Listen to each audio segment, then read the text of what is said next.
how many of y'all think charter schools are private? Can you show of hands? Okay, well actually they're public schools.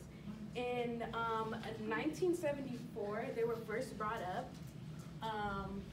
They were first brought up, and in 1991, it became official that it would become a public school. Minnesota was the first state to have the public charter school. Now there's 42 states, counting Washington D.C. and the Dominican Republic, and public schools were originally come from the 1800s. So today I'll be talking about the admission of both public and charter schools. Then I will talk about the functions and the structures, not the functions, the funding and the structures of the schools. And also, lastly, I will be talking about the curriculum. And I feel like it's good to know the difference between these two because not a lot of people know, and you know, it might help you out in the future, you never know. And I'm credible to talk about this because I've always wondered, what's the difference between charter and public? So I took advantage of it. So first, I'll be talking about the administration of both schools.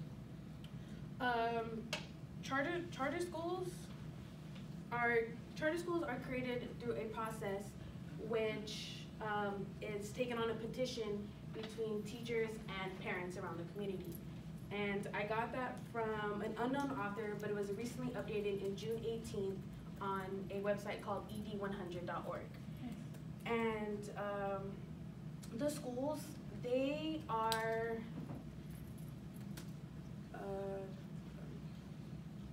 they don't have geographical areas, so which means, you know, all schools, they can take in, you know, anybody shown as like non-discrimination. Also, they take free tuition, and also it's kind of weird because based on the enrollment of it, they take these certain amount of kids, and once these certain amount of kids are full in the school, they pick a lottery system. So it's kind of like, I don't know, to me that kind of seems like discrimination because of the lottery system that they have once a school is filled. Interesting. So, and then with public school, it's open to everybody, but they have a geographical area, which means, you know, if you live in the city of Glendora, you attend these Glendora districts, or you live in Azusa, and you attend these Azusa districts. To go to another district, let's say, you know, I live in Azusa, and if I wanted to go to Glendora district, I would have to go to the office and talk to, you know, the board and say, I want to go to the Glendora district because of X reasons. And so the difference, so that's, you know, the difference between them. So I just talked about the administration of the charter and public school. Next, I will be talking about the funding and the structure of it. And with public schools, they're funded by local taxes, which is our taxes, and also by the government.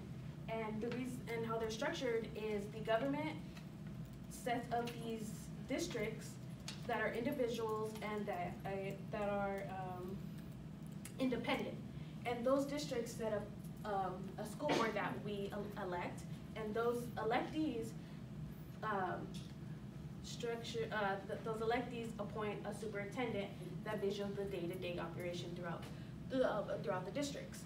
And with charter schools, they're run by the community, and so, you know, they get their funds by donations, by awards, and also by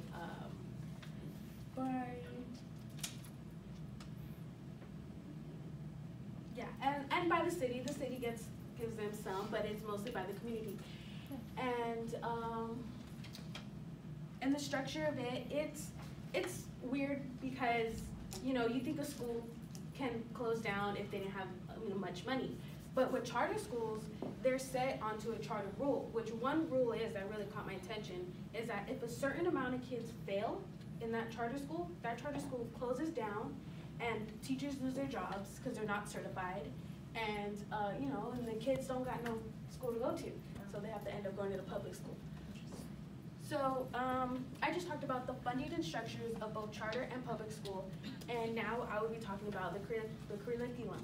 The curriculum between both schools is kind of the same.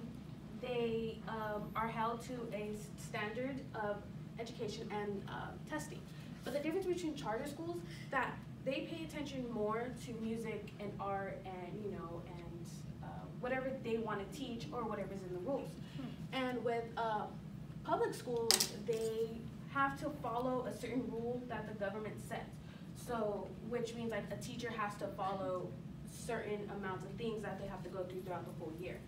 And with charter schools, they don't have to, they just pay, they do, but they just teach it in their own way, unlike public schools where they have to, follow, like, then we're gonna talk about this, and then we're gonna talk about X, Y, and Z. So they have an order they have to go in. And with that comes, I just finished talking about the functions of both schools and the curriculum, and I will end my speech with a quote by Malcolm X. Education is like a passport. You take advantage of it today, you can go somewhere tomorrow. And that's the end.